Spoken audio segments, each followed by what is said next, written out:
Kuya Pusoy, bakit? Yung van! Naalala ko! Hindi ako pwede magkamali. Diyan sa van na yan, sumakay si Libby nung araw na sinabi niya nakidnap siya. Sigurado po ba kayo, Kuya Pusoy? Oo naman, Princess. Hindi ko makakalimutan yung sticker at yung plate number. Diyan nga sumakay si Libby. Pero Kuya Pusoy, pwede namang maraming ba na may sticker na ganyan? Oo nga po, Kuya Pusoy. Mahirap bintang. Hindi, maniwala kayo sa akin. Hindi ko makakalimutan yung van na yan. Dahil sa van na yan, muntik nang magkasira-sira ang buhay natin, Princess.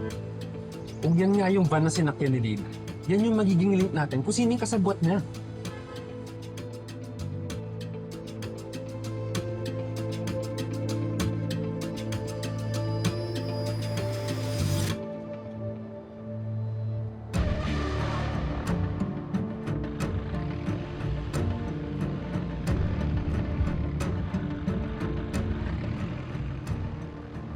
Teka, alis na yung van. Anong gagawin natin?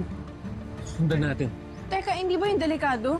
Wala na tayong oras. Oo, huwag natin pakawalan. Tara. Teka, dali.